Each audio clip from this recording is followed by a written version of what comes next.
Hello friends, good evening to all of you. Infinity library education के अपने इस channel पर मैं आप सभी का वेलकम करता हूं। आज अपन पढ़ेंगे कॉलन क्लासिफिकेशन। कॉलन क्लासिफिकेशन की ये अपनी फोर्थ क्लास होने वाली है, जिसमें मैं अपन को अब अपन मेन प्रैक्टिकल के कॉन्सेप्ट तक पहुंच चुके हैं। इसमें कॉलन क्लासिफिकेशन में जो भी बेसिक कॉन्सेप्ट्स होती है पहले, वो सारी की सारी मैंने अपनी पिछली 3 क्लासेस में वो सारी बेसिक कॉन्सेप्ट्स आपको बता दी थी। मैंने लास्ट में आपको मेन क्लासेस बताई थी, और मेन क्लासेस को रंगनाथन महोदय ने एक ट्राइंगल बनाकर कैसे, मतलब साइंस की मेन क्लासेस, साइंस की, फिर ह्यूमैनिटीज़ की, फिर रिलीजियस की, ऐसे मतलब अलग अलग 3 फॉर्मेट में बताई थी। और ऊपर एक डेल्टा का सिंबल होता है। ये डेल्टा क्या कहलाता है? स्पिरिचुअल का सिंबल होता है। ये भी एक तरह से अपनी मेन क्लास होती है। इसको भी आप ऐसे नहीं कर सकते, आपका क्वेश्चन आता है इससे रिलेटेड भी बताऊंगा मैं, इसको भी क्वेश्चन कराऊंगा तब मतलब। तो मैंने अपन को मेन क्लासेस के बारे में सब कुछ बता दिया था। अब अपन आगे स्टार्ट कर रहे हैं। अब मेन कॉन्सेप्ट जो स्टार्ट हो रही है ना, एक्चुअल में वो तो बेसिक चीजें थी, अपन को ध्यान में रखनी ही थी। जो बता रही है कॉलन क्लासिफिकेशन में रंगनाथन महोदय ने क्या क्या कौन से एडिशंस दिए, और हर एडिशन में उन्होंने क्या क्या चीजें बताई थी। अब अपन की ऐसी कॉन्सेप्ट आएगी जो अपन के डायरेक्ट अपन के वर्गांक बनाने में काम आएगी, जो क्लास नंबर को बनाने में काम आएगी। वो सारी कॉन्सेप्ट्स में स्टेप बाय स्टेप आपको सारी कॉन्सेप्ट समझाऊंगा। उससे पहले सबसे पहले मैं अपन की शुरुआत करता हूं अब फैसेट फॉर्मूले से। फर्स्ट थिंग, आज की क्लास से मतलब जिस स्टूडेंट के पास में ये बुक होगी कॉलन क्लासिफिकेशन की, एटलीस्ट कम से कम 1 वीक का टाइम हो चुका है। मैंने फर्स्ट क्लास ली थी कॉलन क्लासिफिकेशन की, उसके बाद मैंने डीडीसी की भी 3 से 4 क्लासेस लेके आ चुका हूँ, कैटलॉगिंग की भी मैं 3 से 4 क्लासेस लेके आ चुका हूँ। उसके बाद में वापस आज अपन कॉलन पढ़ रहे हैं। तो अगर अभी तक आपने ये बुक परचेज नहीं की है, तो सबसे पहले आपको ये बुक परचेज करनी चाहिए। जो बुक मैंने आपको बताया था कॉलन क्लासिफिकेशन के नाम से मिलेगी, इसका 6th एडिशन ही अभी मार्केट में अवेलेबल है। अब अगर आपके पास में ये बुक नहीं है, तो आप मेरी क्लासेस से कॉलन क्लासिफिकेशन के क्लास नंबर बनाना नहीं सीख पाओगे। फिर आप मेरे को मत कहना सर हम सीख नहीं पाए। इसलिए अब आपको लापरवाही नहीं करनी है। अगर आप बी केयरली इंटरेस्टेड हो लाइब्रेरी में अपना करियर बनाने के लिए, और फर्स्ट अटेम्प्ट में मतलब डीएलआईएस और बीएलआईएस का प्रैक्टिकल एग्जाम क्रैक करना चाहते हो, तो मेरे साथ में आपको जुड़कर और मेरी कॉन्सेप्ट से पढ़ना होगा। ये बुक वेरी इंपॉर्टेंट है, ये एग्जाम में भी आपको साथ में ले जानी है। बस कंडीशन एक ही है कि इसमें आपको किसी भी टाइप की कोई भी पेन की मार्किंग नहीं करनी है। आपको एग्जाम में ये बुक लगा ले जा सकते हो। इसीलिए तो मैं कह रहा हूँ लाइब्रेरी का जो ये प्रैक्टिकल का सब्जेक्ट है, आपके 3rd ग्रेड का सिलेबस ही सिर्फ क्लासिफिकेशन एंड कैटलॉगिंग एक यूनिट है, जो पूरा सिलेबस प्रैक्टिकल से जुड़ा हुआ है। अगर आपको प्रैक्टिकल अच्छे से समझ में आ गया तो समझ लो 70% कोर्स तो आपका हो गया। उसके बाद में मेरे क्लासेस के साथ साथ में जो थ्योरी के कॉन्सेप्ट जुड़ते हैं वो भी मैं बताता चला जाऊंगा आपको। तो आप केयरफुली मतलब अकॉर्डिंग टू माई टर्म्स पढ़ते रहिए, और ये बुक आपके बहुत काम आने वाली है, क्योंकि अब मैं सारे के सारे कॉन्सेप्ट इसी बुक से बताऊंगा। अब जब आपके पास में बुक होगी तो आप मेरा वीडियो देख रहे होंगे, तब आप उस चीज को, उस टर्म को पर्टिकुलर उस पेज नंबर पे जो चीज मैं बोलूंगा वीडियो में, वहां पे जाकर उसको आप फाइंड आउट करके और आराम से क्लास नंबर बना लोगे। अब अगर आपके पास में बुक नहीं होगी, तो फिर आप कैसे मतलब क्लास नंबर बनाओगे? तो फिर आपको चीजें समझ में नहीं आएगी। तो बुक आपको परचेज करनी है। डीडीसी की बुक आप नहीं परचेज कर पाते हो क्योंकि वो बहुत कॉस्टली होती है, तो उसके लिए मैंने आपको पीडीएफ का जो ऑप्शन था वो मैंने आपको प्रोवाइड करवा दिया अपने टेलीग्राम ग्रुप पे। और मैंने अपने टेलीग्राम ग्रुप का भी लिंक अपनी सारी क्लासेस में ऐड कर दिया है। अगर किसी को डीडीसी की पीडीएफ चाहिए, या कुछ भी जो भी अपन के प्रीवियस ईयर के जो मैं एग्जाम के क्वेश्चंस होते हैं, या कोई भी बच्चे के कोई क्वेश्चन डालता है अपने ग्रुप में, तो मैं वहाँ पे उसके सॉल्यूशन भी डालता हूँ। तो आप अपने टेलीग्राम ग्रुप का नाम भी यही है, इन्फिनिटी लाइब्रेरी एजुकेशन जोधपुर के नाम से। तो आप उनसे जुड़कर और वहाँ से अपनी सारी की सारी इन्फॉर्मेशन फाइंड आउट कर सकते हो। चलो अपन आगे बढ़ते हैं और स्टार्ट करते हैं अपनी क्लास। तो अब अपन पढ़ेंगे सबसे पहले अपने सबसे इंपॉर्टेंट कॉन्सेप्ट है ये फैसेट फॉर्मूला। अब अपन का सारा फोकस रहेगा इस फैसेट फॉर्मूले पे। फैसेट फॉर्मूला, फैसेट फॉर्मूले को अपन हिंदी में क्या कहते हैं? पक्ष सूत्र। पक्ष का मतलब क्या होता है? जो किसी के साथ में जुड़े हुए होते हैं। जैसे नाम से ही पता चल रहा है, फैसेट्स मैंने आपको बताए थे ना, 5 फंडामेंटल कैरेक्टरिस्टिक्स मैंने बताई थी कि नहीं बताई थी आपको? 5 मूलभूत श्रेणियां, पर्सनैलिटी, मैटर, एनर्जी, स्पेस और टाइम। ये जो 5 फंडामेंटल कैरेक्टरिस्टिक्स होती है ना, इन्हीं को ही क्या कहते हैं? ये मेन क्लास के 5 पक्ष होते हैं। किसके होते हैं? Main class. और मेन क्लासेस कौन कौन सी होती है? सारी की सारी मेन क्लासेस मैंने आपको बताई, और आज मैं आपको बुक में से भी फाइंड आउट करना बताऊंगा, और इंडिविजुअल मेन क्लास के लिए भी फैसेट फॉर्मूला कैसे काम करता है वो भी सारी चीजें बताऊंगा। तो पर्सनैलिटी, मैटर, एनर्जी, स्पेस और टाइम, ये 5 पक्ष होते हैं। रंगनाथन मोदी ने बताया था कि कोई भी विषय होता है ना, उसके ये 5 पक्ष हो सकते हैं ज्यादा से ज्यादा, इन 5 पक्षों से ज्यादा उसके पक्ष नहीं हो सकते। मतलब किसी भी विषय का जो टाइटल होगा ना, विषय का नाम होता है ना, इन 5 पक्षों से बाहर नहीं जा सकता, चाहे भले वो किसी भी नाम से बना हुआ होगा। सपोज सबसे पहले तो उसकी मेन क्लास आएगी, विषय का कोई भी नाम होगा तो उसकी मेन क्लास तो वहां से आ जाएगी। उसके अलावा उस विषय को कैसे डिफाइन किया जा सकता है, तो उसके लिए ये 5 पक्ष दिए थे। इन 5 पक्षों को क्या कहते हैं? पर्सनैलिटी। मतलब अगर किसी विषय का कोई नाम है तो उस विषय का कोई ना कोई कुछ ना कुछ व्यक्तित्व होगा। मतलब साइंस के विषय का व्यक्तित्व क्या होगा? वो साइंस से रिलेटेड इंफॉर्मेशन बताएगा। आर्ट से रिलेटेड विषय का पर्सनैलिटी क्या होगी? वो हिस्ट्री से रिलेटेड, ज्योग्राफी के रिलेटेड का ज्योग्राफिकल अगर कोई सब्जेक्ट होगा तो उसकी पर्सनैलिटी क्या हो सकती? वो ज्योग्राफिकल एरिया के बारे में आपको सब कुछ इंफॉर्मेशन देता है। तो जैसे जैसे पर्सनालिटी से बताता है, उस हर विषय का कोई ना कोई व्यक्तित्व होता है जिस विषय में उससे उसकी पर्सनालिटी से रिलेटेड सारी की सारी इंफॉर्मेशन मिलती है। मैटर का मतलब होता है कि वो किसी विषय किसी ना किसी मैटर से रिलेटेड होगा, किसी ना किसी मैटर से संबंधित होगा। बिना मैटर के कोई भी सब्जेक्ट बनता नहीं है। एनर्जी का मतलब होता है कि अगर उस विषय में, लाइब्रेरी में उस विषय से संबंधित कोई भी किसी भी टाइप का कोई मूवमेंट होता है, जैसे कि सर्कुलेशन हो गया, एक्सेशन हो गया, मतलब ये ऐसी प्रोसेस होती है जो अपन को रिक्रिएट करेगी। उस जब अपन उस टाइटल को पढ़ेंगे ना तो वहां से अपन को फील आएगा कि मतलब इसमें कोई ना कोई एनर्जी लग रही है। सपोज मैं आपको एग्जांपल देके बता रहा हूँ कि मैं आपको पढ़ा रहा हूँ, अगर आपके कोई क्वेश्चन में अगर ऑप्शन में टीचिंग आ जाता है तो teaching as a profession, as a एक एजुकेटर या एज ए टीचर का प्रोफेशन भी हो सकता है। लेकिन अगर आप देख रहे हो टीचिंग के लिए मैं बोल रहा हूँ, निरंतर बोल रहा हूँ, तो मेरी एनर्जी कंज्यूम हो रही है कि नहीं हो रही है?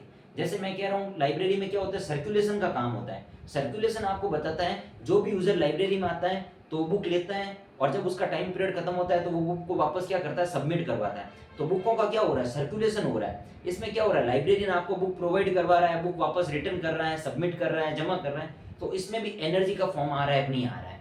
मैंने कह दिया क्लासिफिकेशन की बात कर रहा हूँ, कैटलॉगिंग की बात कर रहा हूँ। अगर लाइब्रेरी में कुछ भी बुकें पड़ी है अपन की, उनका वर्गीकरण किया जाता है, तो वर्गीकरण हाथ से जब लाइब्रेरियन मैनुअली करता है मतलब उन बुकों का, तो उसमें भी एनर्जी का कॉन्सेप्ट लगता है कि नहीं लगता है? सर्कुलेशन, उसकी सूची बनाई जाती है, उसका कैटलॉग कार्ड तैयार किए जाते हैं, उसमें भी वर्गीकरण होता है कि नहीं होता है? रेडिएशंस होती है, जैसे कि वेव्स आ रही है, मतलब सूरज की किरणें, रेडिएशंस अपन के पास में आ रही है, उसमें भी आप एक एनर्जी फील कर रहे हो कि नहीं कर रहे हो?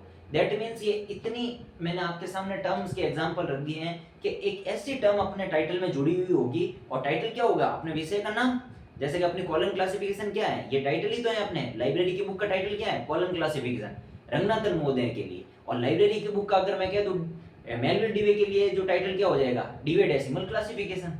तो जो टाइटल होता है ना, उसमें मतलब जो भी फॉर्म आते हैं ना, उसमें अगर एनर्जी की अगर कोई फॉर्म रह रही है ना, तो वो अपन को इंडिकेट हो जाएगी, पता चल जाएगा उसमें मतलब। उसके बाद में आता है एक स्पेस और एक टाइम। स्पेस वो चीज होती है जो भी ज्योग्राफिकल एरिया, स्पेस में कोई भी महाद्वीप हो सकता है।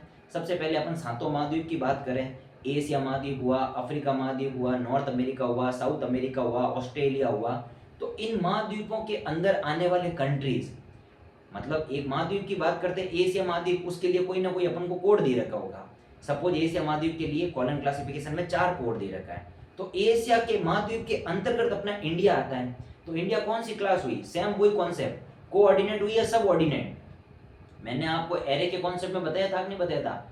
कोऑर्डिनेट और सबऑर्डिनेट। सबऑर्डिनेट का मतलब उसके अधीन चलने वाली, सबऑर्डिनेट बताया था मैंने आपको। सबऑर्डिनेट का कॉन्सेप्ट मैंने बताया था ना, अधीनस्थ। अधीनस्थ क्लास, अधीनस्थ क्लास में क्या होती है? कोई चेन चल रही है आपके, वो चेन क्या हो सकती है? 1 2 3 4 5 6, कुछ भी वर्गांक के फॉर्म में एक चेन हो सकती है। और मैं कह रहा हूं कि सबऑर्डिनेट, और मैं बात कर रहा हूं कोऑर्डिनेट की। ये तो हो गई अधीनस्थ, और ये हो गई समकक्ष, कि भाई आपकी जो मेन कक्ष, मेन क्लास है, उसके अंतर्गत आने वाली क्लास। मतलब जैसे कि मैंने कह दिया एशिया महाद्वीप है, तो एशिया महाद्वीप के लिए मैंने कहा वर्गांक है 4 नंबर। वो सारे के सारे वर्गांक दे रखे, अभी मैं सब आपको बताऊंगा।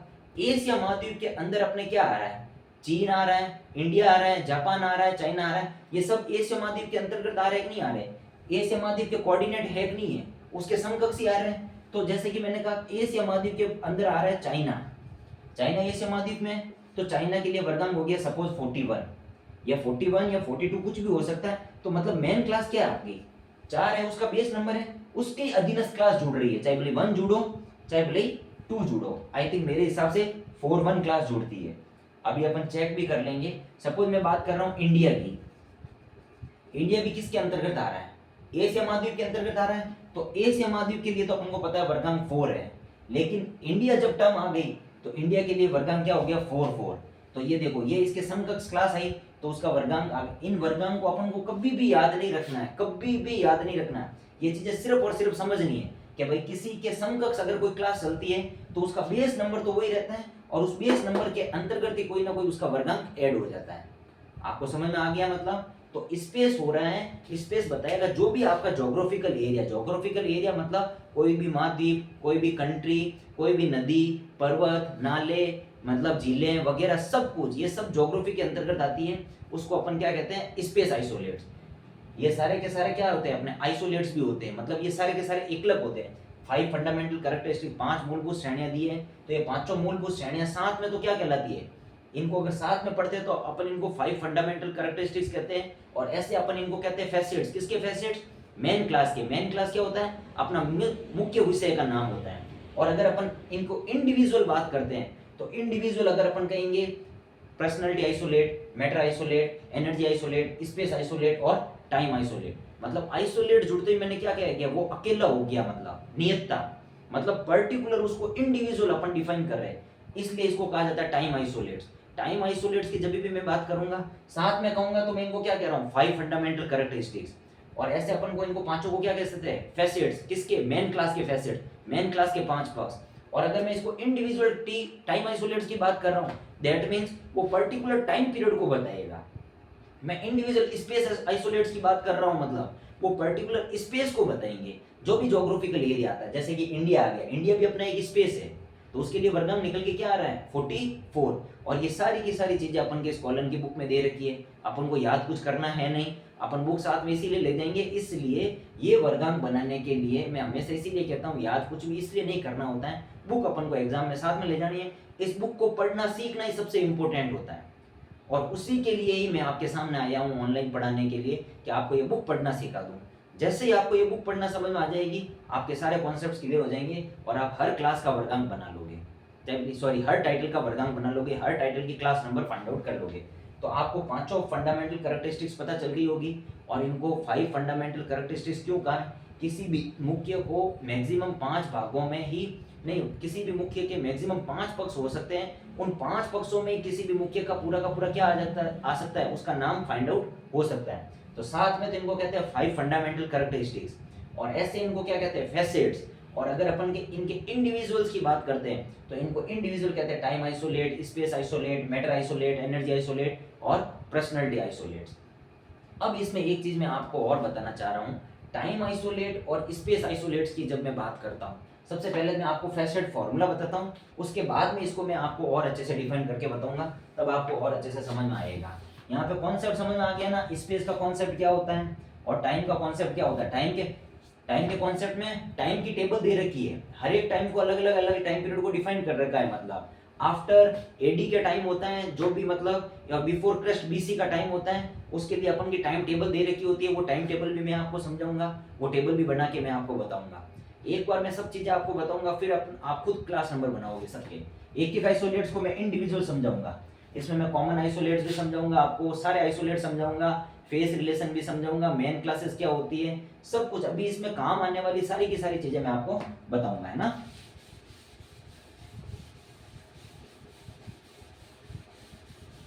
तो फैसेट फॉर्मूला जैसे अपन को नाम से ही पता चल रहा है पक्ष सूत्र, तो पक्ष किसके हो गए? फैसेट फॉर्मूला क्या हो जाएगा आपका? फैसेट फॉर्मूला होता है main class, personality, matter, energy, space, single inverted comma time, ये होता है आपका फैसेट फॉर्मूला। अब आपको इस फैसेट फॉर्मूले को समझना है। एमसी मतलब मेन क्लास को मैंने शॉर्ट में लिखा है एमसी, मेन क्लास। अब मेन क्लासेस कौन कौन सी होती है वो सारी मैं आपको बता चुका हूँ, रंगनाथन महोदय ने मेन क्लासेस दी है। और आपको अगर मेन क्लासेस को बुक में फाइंड आउट करना है तो मैंने क्या कहा था, अब आपके पास ना हर जगह पे ये बुक काम आएगी। इस बुक का आप सबसे फर्स्ट पेज खोलोगे, कंटेंट्स वाला पेज खोलोगे। इस कंटेंट्स वाले पेज पे आपको सारी की सारी इंफॉर्मेशन दे रखी होती है। पार्ट 1 में तो इसके सारे के सारे क्या दे रखे होंगे, आपको रूल्स दे रखे होंगे। और पार्ट सेकंड में जो भी पेज नंबर होते हैं 2.1, 2.5, 2.7, वो सारे के सारे पेज नंबर होते हैं। वो पर्टिकुलर जो अपन का टॉपिक है उस टॉपिक के पर्टिकुलर पेज नंबर पर उसके सारे के सारा फैसेट फॉर्मूला, हर मेन क्लास का फैसेट फॉर्मूला दे रखा होगा। और हर कंटेंट से रिलेटेड जो अपन को डिटेल इंफॉर्मेशन मिलेगी इसके पार्ट 2 के पेज नंबर पर जाने के लिए अपन को मिलेगी। सपोज जैसे कि मैं आपन के लिए मेन क्लास की बात हो रही है, तो आप अगर इस बुक में देख पा रहे हो तो इस बुक में चैप्टर 1 है, सबसे पहले जो बता रहा है, रिप्रेजेंट कर रहा है मेन क्लास को। आई थिंक आपको सबको दिख रहा होगा, चैप्टर 1 है जो मेन क्लास। अब अपन को मेन क्लास पर जाने के लिए क्या करना होगा, इसके पेज नंबर देखो 2.4 दे रखा है आगे। तो कौन कौन सी मेन क्लास, ऐसे तो मैंने आपको वो ट्राइंगल बता के रंगनाथन महोदय की सारी मेन क्लासेस बता दी थी मतलब, लेकिन उसके अलावा भी वो 26 मेन क्लासेस जिनको तो अल्फाबेटिकली फॉर्म में A to Z में अरेंज किया गया था, इसके अलावा भी कुछ मेन क्लासेस होती है जिनको न्यूमेरिकल फॉर्म में अरेंज किया जाता है। कुछ मेन क्लासेस कॉमन आइसोलेट्स होते हैं या कुछ मेन क्लासेस के लिए स्मॉल लेटर भी यूज होते हैं। तो अपन को वो सारी इंफॉर्मेशन मिलेगी इस 2.4 पेज नंबर पर जाने पे। टॉपिक के सामने 2 पॉइंट वाली, मतलब सेकंड पार्ट में जो भी पेज नंबर, फर्स्ट पार्ट में 1.2, 1.5, इनसे अपन को नहीं मतलब है, ये अपने इंस्ट्रक्शंस होते हैं, ये थ्योरी के टॉपिक होते हैं, अपन समझने के लिए ये चीज़ें काम आ सकती है। लेकिन 2 पॉइंट वाली है ना, वो सारे का सारा अपन के क्लास नंबर बढ़ाने के लिए, प्रैक्टिस करने के लिए काम में आएगी। एक बार मैंने आपको सबको दिखा दिया है कंटेंट का जो बुक का सबसे फर्स्ट पेज होता है, इसके पार्ट 2 में जो 2.1, 2.7, 2.8 होते हैं, और जो जो पेज नंबर दे रखे हैं, मैं जिसकी बात कर रहा हूँ या जो मैं पेज नंबर बोलूँगा, हमेशा आपको उस पेज नंबर पे जाना है, वहाँ पे आपको सटीक इन्फॉर्मेशन मिलेगी। और एक चीज़ और आपको ध्यान रखना, ये पेज नंबर आपको इस पेज के लेफ्ट साइड में मिलेंगे, पेज के सबसे नीचे लेफ्ट साइड में। सपोज जैसे कि मैं मेन क्लास की बात कर रहा हूँ और मैं कह रहा हूँ अपनी मेन क्लास कहाँ पे है, 2.4 पेज पर। तो 2.4 मैं खोलूँगा ना, ये देखो 2.4 खुल के आया मेरे सामने। तो जो अपन की ये मेन क्लासेस खुली है ना, तो इसके जो पेज का जो नीचे, ये पेज नंबर ऊपर नहीं दे रखे होते, ये पेज नंबर नीचे दे रखे थे। जैसे कि इस पेज का देखो लेफ्ट साइड किधर है, इस साइड है ना, तो यहाँ पे कॉर्नर में दे रखा है 2.4। और जैसे इस पेज पे आते हैं तो इस पेज पे ये लिखा हुआ है 2.5। तो मेन क्लास के बाद में कॉमन आइसोलेट्स आ जाते हैं 2.5 पे। तो ऐसे ऐसे करके अपन को हर एक पेज नंबर पर आकर और उनसे रिलेटेड सारी की सारी इंफॉर्मेशन अपन को फाइंड आउट करनी पड़ेगी। जैसे कि मैंने मेन क्लास की बात की है, तो सबसे पहले इस बुक का आप कंटेंट वाला पेज खोलोगे तो कंटेंट पेज पर चैप्टर 1 में लिखा हुआ है मेन क्लास। चैप्टर 1 में मेन क्लास, और मेन क्लासेस को अपन को देखने के लिए सारी की सारी मेन क्लासेस कौन कौन सी मेन क्लासेस होती है, तो उसके लिए अपन आएंगे 2.4 नंबर पेज पर। तो मैं आ रहा हूँ 2.4 नंबर पेज पर।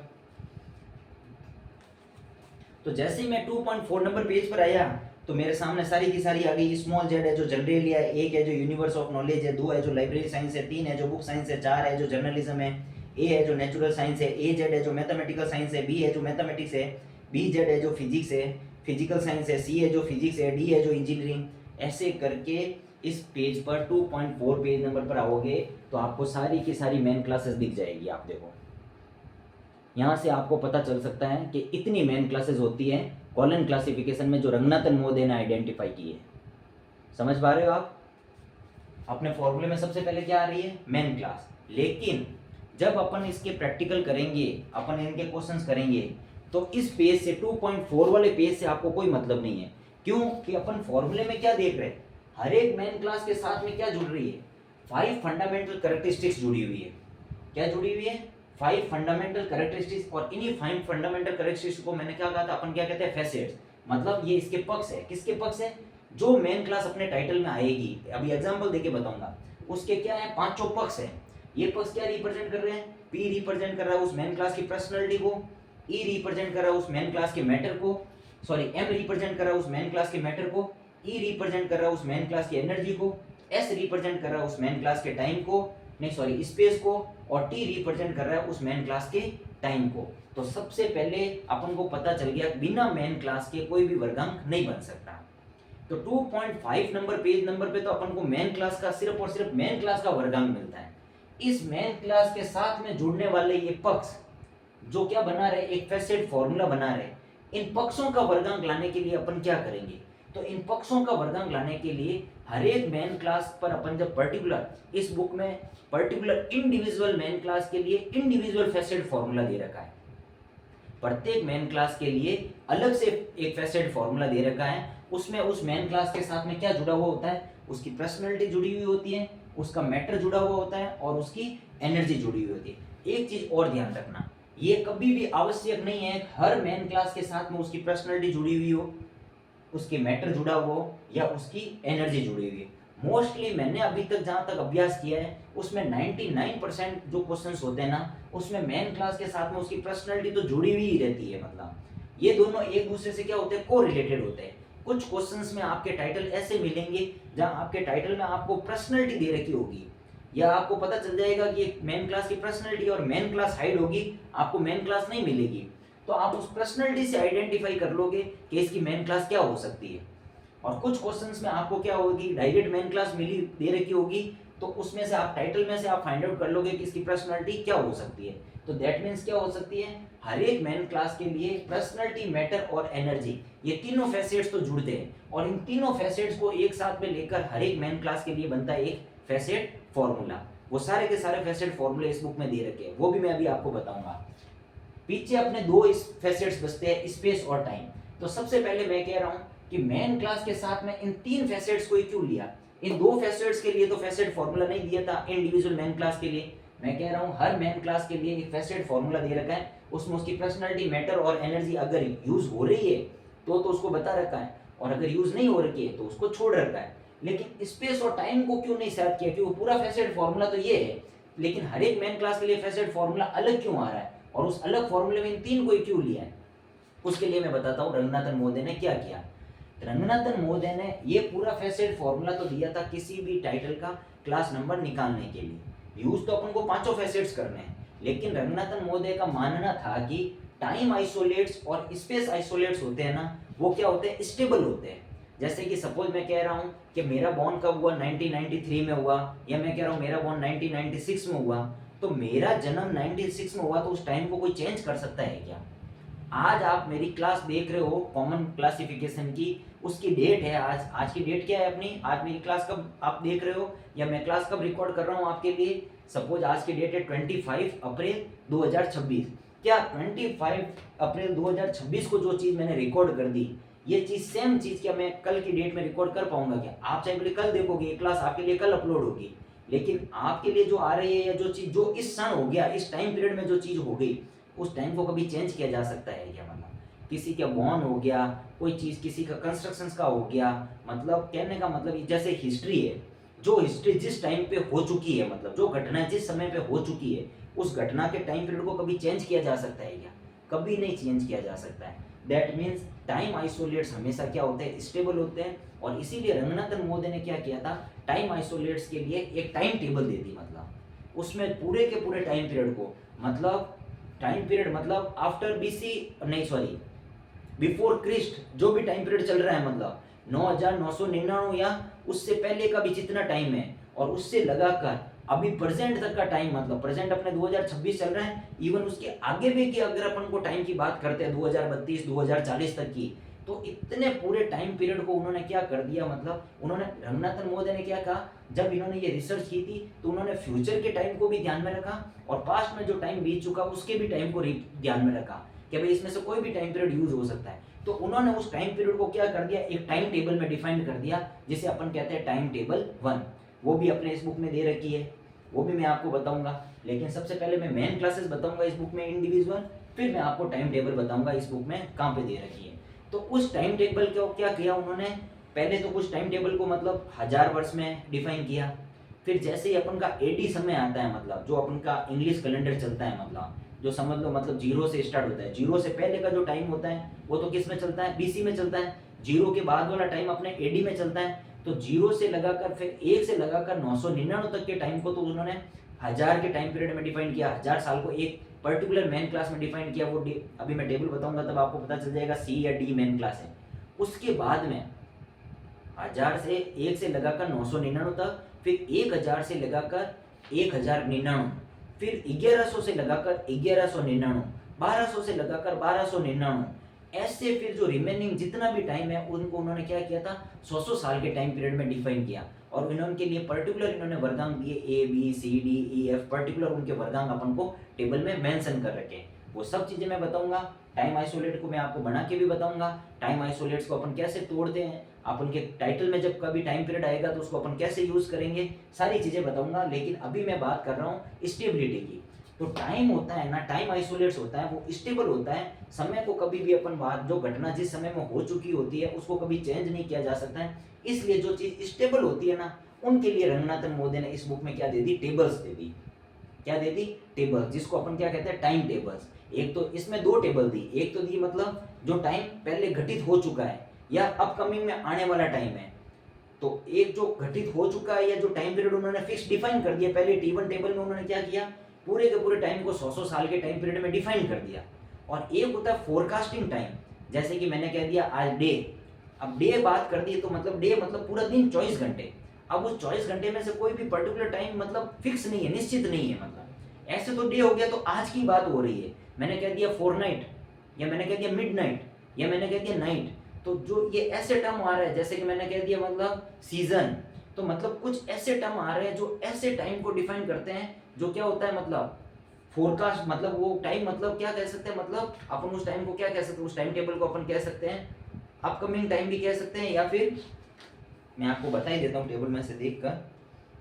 टाइम आइसोलेट्स 2.7,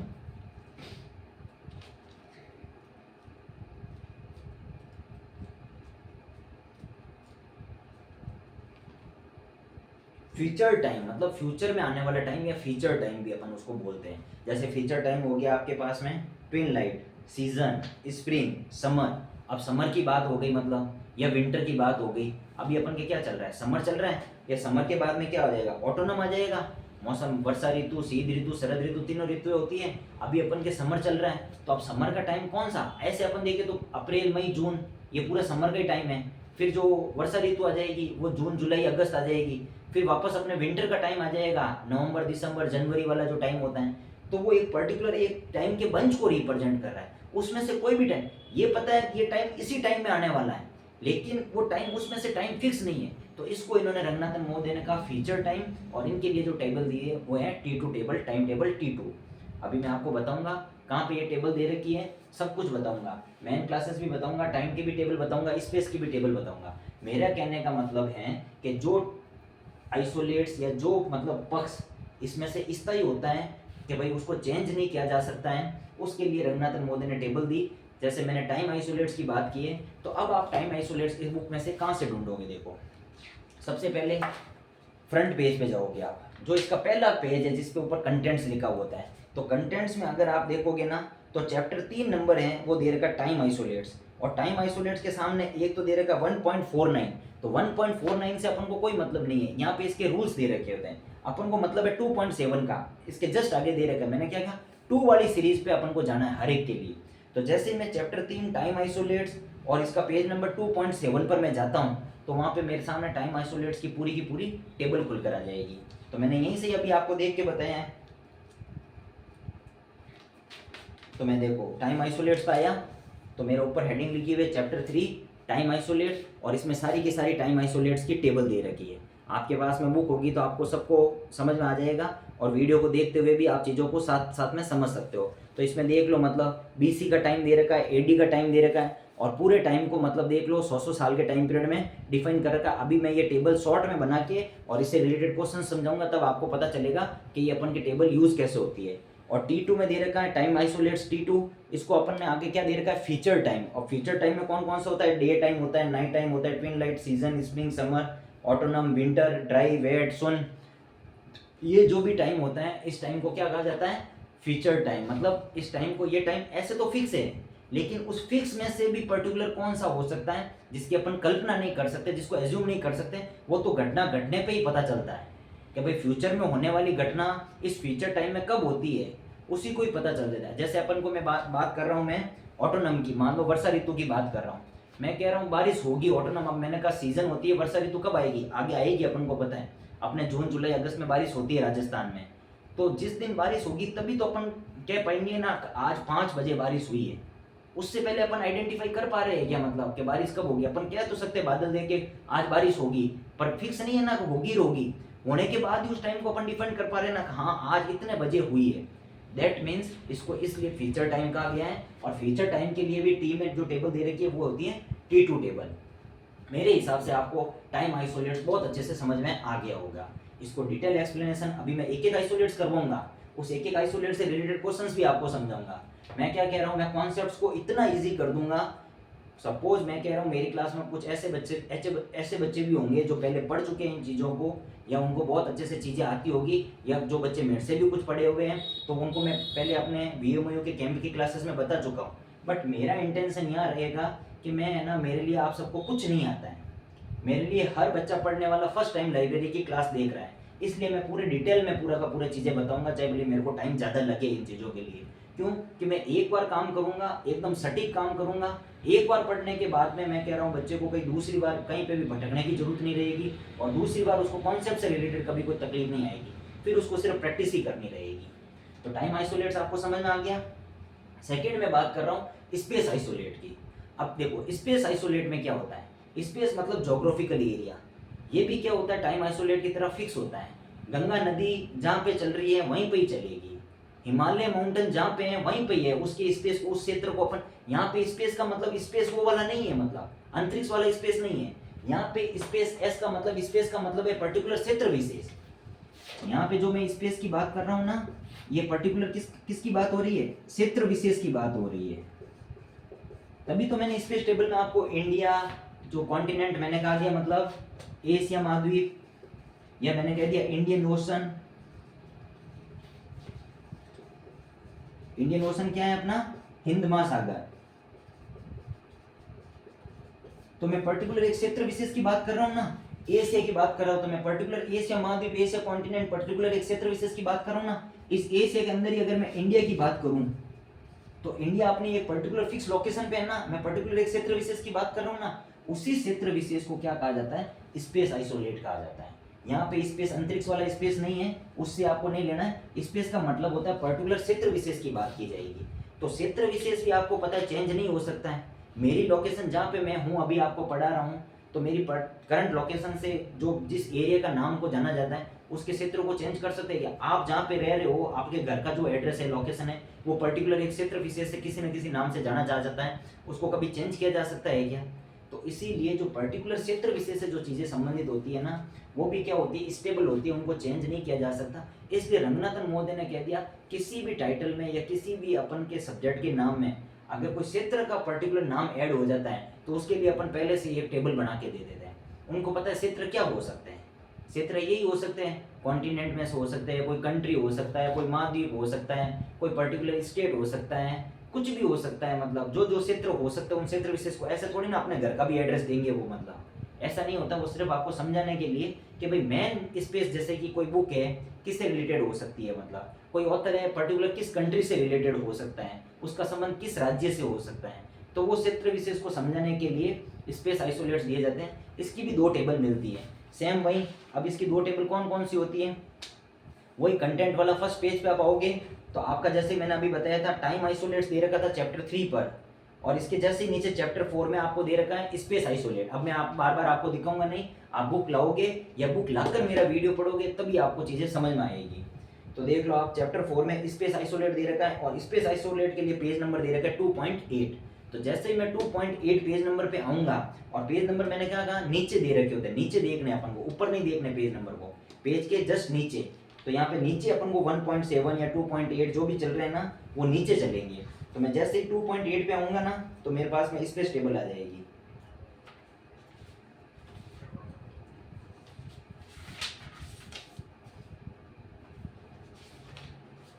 ये देखो मेरे सामने स्पेस आइसोलेट्स की टेबल खुल गई, और इसका पेज नंबर नीचे दे रखा है 2.8, यहाँ पे दे रखा है।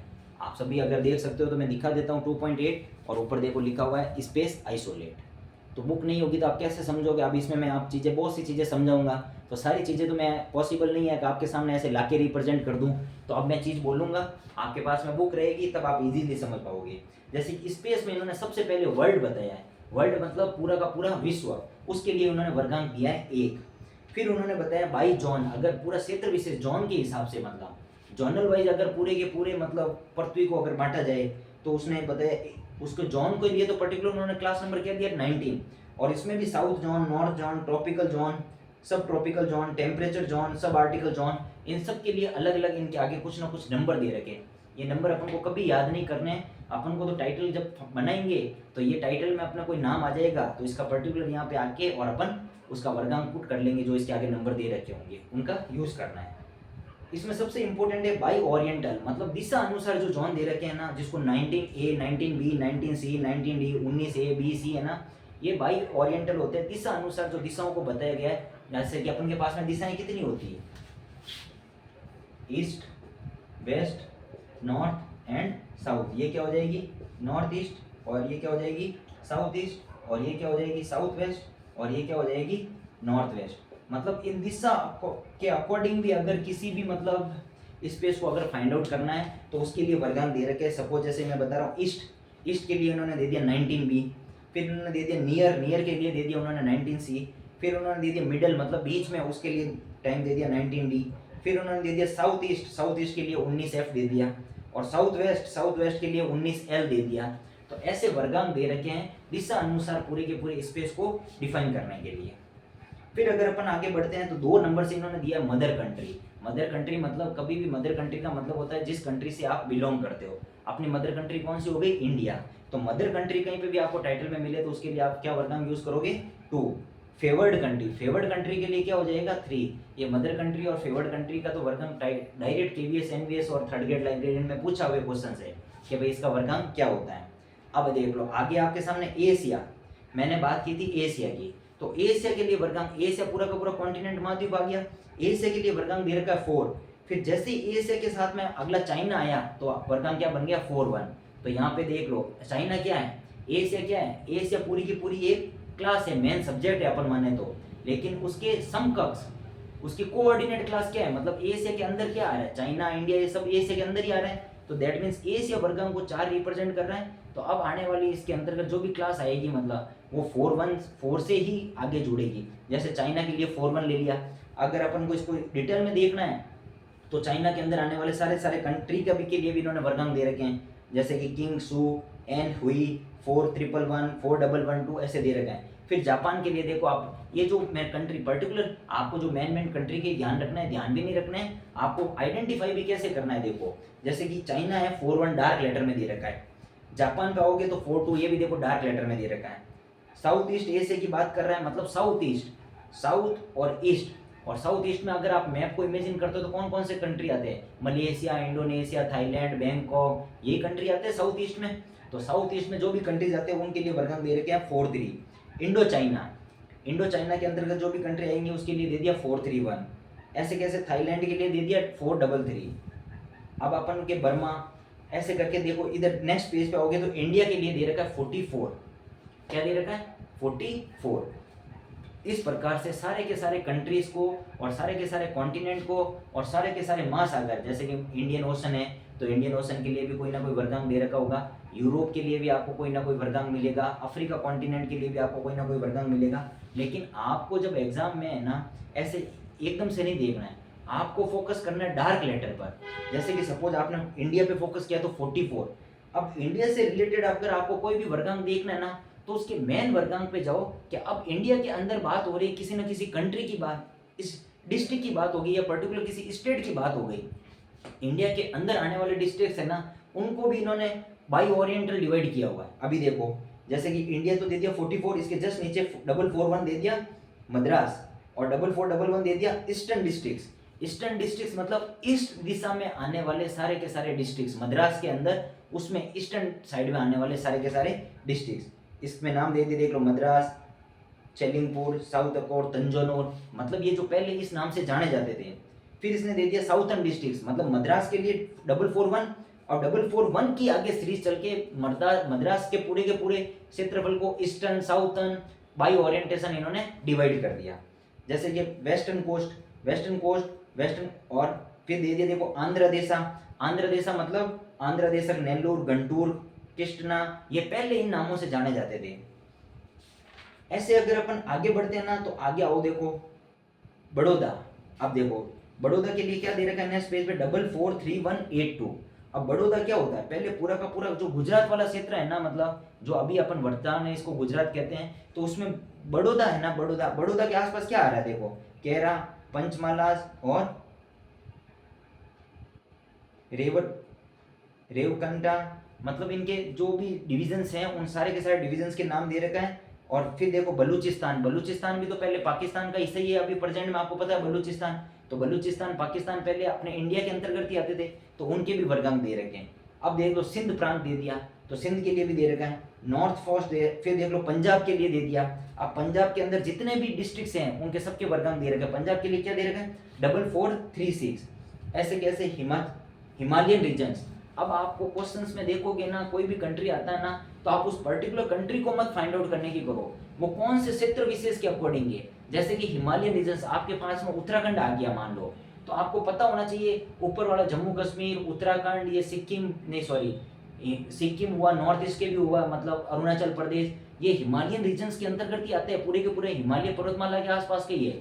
तो उसके आसपास में आपको उसका कंट्री का वर्गांक डायरेक्ट मिल जाएगा। जैसे हिमालयंस में क्या आ रहा है देखो, कश्मीर है, हिमाचल प्रदेश है, नेपाल है, सिक्किम है, भूटान है। अब बात कर दी नॉर्थ इंडिया। अब अगर अपन देखें तो नॉर्थ इंडिया में कौन कौन से कंट्री आएंगे, साउथ इंडिया में तो नीचे हो गए, नॉर्थ इंडिया में अपने ऊपर वाले नहीं आएंगे, सारे के सारे राजस्थान, यूपी, बिहार, उड़ीसा, जो भी है, मतलब मध्य प्रदेश, इधर देखें तो पंजाब, हरियाणा, और अगर अपन ऊपर चले और तो मतलब उत्तराखंड, दिल्ली वगैरह, ये सारे दिल्ली एनसीआर, ये सब किस में आ रहे हैं, नॉर्थ इंडिया में आ रहे हैं, नहीं आ रहे हैं। तो आप जैसे नॉर्थ इंडिया में आए तो उसके अकॉर्डिंग कंटिन्यू सीक्वेंस देखो, जैसे दिल्ली के लिए दे दिया 4451। यूनाइटेड प्रोविंस, मतलब उत्तर प्रदेश को पहले यूनाइटेड प्रोविंस के नाम से जाना जाता था, उसके लिए दे दिया 4452। अब उत्तर प्रदेश के किसी भी राज्य का आ रहा है ना, तो आपने जैसे ही नॉर्थ इंडिया में देखा, नॉर्थ इंडिया में आपने उत्तर प्रदेश मिला, यहाँ से आप डायरेक्ट देख सकते हो, फाइंड आउट कर सकते हो। मोस्टली आपके काम आएगा इंडिया का, और अपन के काम आएगा राजस्थान का। तो जैसे ही अगर अपन राजस्थान की बात करते हैं, तो अपना राजस्थान किस में आएगा, वेस्टर्न स्टेट्स में आता है कि नहीं आता है। अगर अपन इंडिया के ही पार्ट करते हैं तो अपना राजस्थान वाला पोर्शन किधर आता है, ईस्ट में नहीं आता है, नॉर्थ में भी आता है, लेकिन नॉर्थ में तो आता है, लेकिन नॉर्थ में भी कहाँ आता है, नॉर्थ वेस्ट में आता है, या फिर वेस्टर्न में आता है। नॉर्थ वेस्ट में भी नहीं आता है, अपना वेस्टर्न में आता है। तो जैसे ही अपन वेस्टर्न स्टेट्स देखते हैं, 443 पेज नंबर 2.12, पेज नंबर 2.12 पे अगर अपन 443 में देखते हैं, तो वेस्टर्न स्टेट में देखो 4431 बॉम्बे को रिप्रेजेंट कर रहे हैं, और 4435 है जो महाराष्ट्र को रिप्रेजेंट कर रहा है, 4436 है जो गुजरात को रिप्रेजेंट कर रहा है, और 4437 है जो अपने राजस्थान को रिप्रेजेंट कर रहा है। तो मोस्टली आपके इंडिया, और इंडिया के बाद में काम आएगा राजस्थान का। जैसे कि मैंने बताया ए से के लिए क्या होता है। अब देखो यहाँ पे भी एरे की कॉन्सेप्ट चल रही है कि नहीं चल रही है, आपको ये एरे की कॉन्सेप्ट समझ में आ रही है कि नहीं आ रही। ए से के लिए अपने पास में आया 4, इंडिया के लिए वर्गांक आया आपके पास में 44, और राजस्थान के लिए क्या आया, इसी इंडिया में ही है राजस्थान, ईस्टर्न में, तो ईस्टर्न में बेस नंबर चेंज हो रहे हैं क्या, ए से के लिए बेस नंबर ये, उसके बाद बेस नंबर में और जोड़ दिया। अगर कंट्री की बात हुई, कंट्री से अपन स्टेट तक आए, तो आ तो इंडिया के अंदर ही रहा है, तो ये क्या है, ये दोनों क्या है, ए से की कोऑर्डिनेट क्लास है नहीं है, समकक्ष क्लास है नहीं है, और राजस्थान है जो इंडिया की कोऑर्डिनेट समकक्ष क्लास है नहीं है। तो अकॉर्डिंग टू समकक्ष क्लास, मैंने जो एरे का कॉन्सेप्ट आपको स्टार्टिंग में समझा दिया, तो देखो वर्गांक कैसे बन रहा है। इसी टाइम उस क्लास में मैंने आपको कह दिया था, ऐसे नंबर दे के कभी भी आप ये मत सोचना कि 4 के बाद में सीधा 44 या उसके बाद में सीधा 4437 ये कैसे आया, उससे अपन को नहीं ध्यान रखना। वहाँ पे एरे का कॉन्सेप्ट लगता है, रंगनाथन मोदी को वो बेटर लगा था, उन्होंने इस कॉन्सेप्ट से दिया। कॉन्सेप्ट समझाना मेरा काम है, वो मैंने आपको समझा दिया, आपको पता चल जाना चाहिए चीज़ें आ कैसे रही है। अब आपको स्पेस आइसोलेट में कोई भी नंबर टेबल में से या स्पेस टेबल में से फाइंड आउट करने में दिक्कत नहीं आएगी, ये मेरी गारंटी है। तो देख लो कॉन्सेप्ट ऑफ एरे, इसीलिए मैंने पहले वो कॉन्सेप्ट आपको समझाए, ताकि यहाँ पे मेरे को दिक्कत नहीं है, यहाँ पे मेरा काम ईजी हो जाए, ताकि जो चीज़ मैं आपको पढ़ाना चाह रहा हूँ वो सटीकली पढ़ा पाऊँ और सटीकली समझा पाऊँ। चलो मिलते हैं अपन नेक्स्ट क्लास में। आज अपनी क्लास थोड़ी लंबी हो रही है, फिर मैं आपको सारे के साथ टाइम लगेगा मेरे को, मेरा पढ़ाने का तरीका यही है, मैं एक ही कॉन्सेप्ट पे काम करता हूँ। मैं क्या कह रहा हूँ, एक बार पढ़ लिया ना मेरे से, फिर बाद में आपको कहीं पे भी भटकने की जरूरत नहीं है। बाकी इन चीज़ों को है ना, थर्ड ग्रेड के एग्जाम में चीज़ों को रटा जाता है, लेकिन आपके कॉन्सेप्ट यहाँ पे इतने क्लियर कर दूंगा मैं कि आपको आगे आने वाले अपकमिंग एग्जाम में आपको चिंता करने की जरूरत नहीं है। मिलते हैं अपनी नेक्स्ट क्लास में, तब तक के लिए अच्छी प्रैक्टिस कीजिए। चैनल को सब्सक्राइब आप कर नहीं रहे हो। मैं अपनी ऑनेस्टी से इतनी मेहनत कर रहा हूँ आप लोगों के लिए। आप ज़्यादा से ज़्यादा चैनल को शेयर कीजिए और ज़्यादा से ज़्यादा चैनल को सब्सक्राइब कीजिए। आप क्लास देख लेते हो पर क्लास के सिर्फ और लाइक आइकन पे आप क्लिक नहीं करते हो। क्या आपको मेरी क्लास अच्छी नहीं लग रही है? अगर आपको अच्छी नहीं लग रही है तो भी मेरे को आप कमेंट में बता सकते हो कि सर हमें आपकी क्लास से ये दिक्कत है, आपकी क्लास में ये कॉन्सेप्ट हमें समझ में नहीं आ रहा है। अगर आपको कोई कॉन्सेप्ट नहीं समझ में आ रहा है तो भी आप मेरे को कमेंट करके बता सकते हो। मेरे पास जो भी कमेंट आते हैं मैं उनका रिप्लाई भी करता हूँ। अगर आपको कोई दिक्कत है मेरे पढ़ाने के तरीके में, अगर आपको कोई चीज़ समझ में नहीं आ रही है तो भी आप मेरे को कमेंट करके बता सकते हो सर आप ये चीज़ अच्छे से नहीं पढ़ा रहे हो। और अगर आपको कोई दिक्कत नहीं है, अगर मैं अच्छा पढ़ा रहा हूँ, तब तो फिर आपको मेरे को क्रेडिट देना बनता है। एक लाइक करना आपके लिए कोई बड़ी चीज़ नहीं होती है। क्लास को स्टार्ट करते ही आप लाइक कर सकते हो या क्लास को देखने के बाद भी लाइक कर सकते हो और अपने फ्रेंड्स के साथ में उसको सब्सक्राइब और शेयर भी कर सकते हो। थैंक यू, मिलते हैं अपन नेक्स्ट क्लास में।